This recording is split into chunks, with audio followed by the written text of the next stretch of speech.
이 강에서는 그라인더를 익혀보는 시간을 가질게요. 한 손으로 그라인더 하단을 고정시킨 후 나머지 손으로 코드를 원하는 만큼 뽑아주세요. 콘센트에 코드를 꼽아줍니다.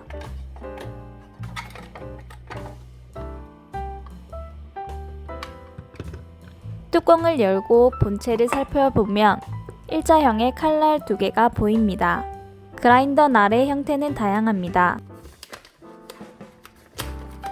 날의 종류에 따라 분쇄 입자의 균일함이 차이가 나며 결국 커피의 맛과 향에 영향을 미칠 수 있습니다.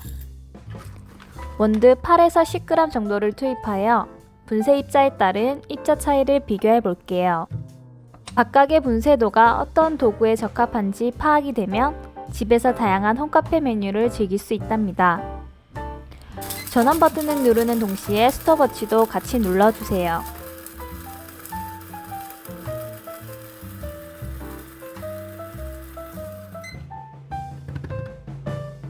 10초 후 뚜껑을 열어 입자를 확인해 보면 굵은 속은 입자 정도로 갈린 것을 볼 수 있어요. 프렌치 프레스라는 도구로 추출할 때 적합한 분쇄도입니다. 그라인딩 후에는 반드시 붓을 이용하여 청소해 주세요. 3가지 정도의 분쇄도 비교를 위해 작은 잔에 담아 볼게요. 두 번째는 좀 더 곱게 분쇄를 해줄 거예요.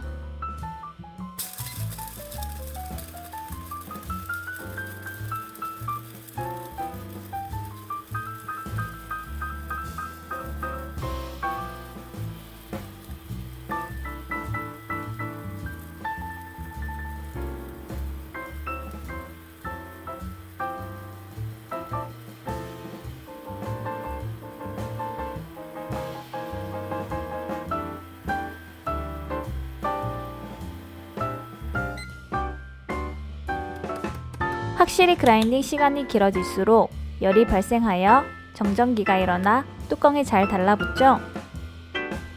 핸드드립에 적합한 분쇄 입자가 완성되었어요. 깨소금 정도의 입자라고 생각하면 됩니다.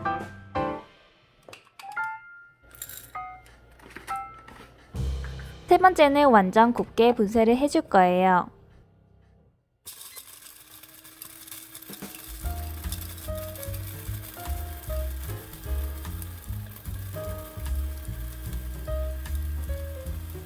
여기서 주의사항은 오랜 시간 그라인딩 시 모터 과열로 고장이 날 수 있기 때문에 최대 1분 이상 연속으로 사용 금지라고 본체에 적혀 있어요.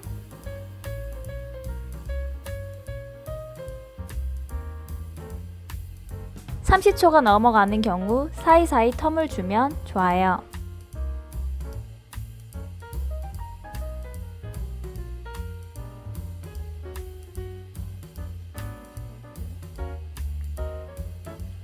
다시 25초간 작동시켜줍니다.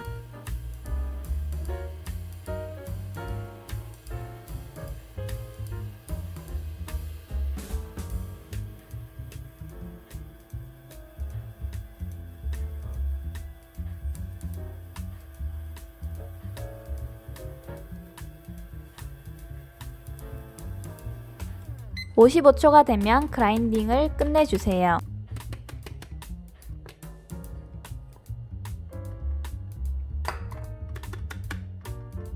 입자 사이사이 뭉침 현상이 보일 거예요.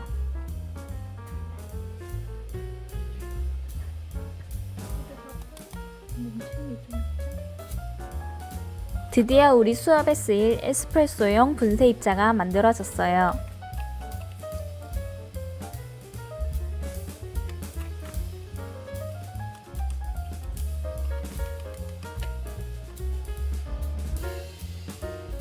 이번 시간에는 분쇄 시간에 따른 분쇄도의 차이를 3가지 정도로 비교해 봤어요.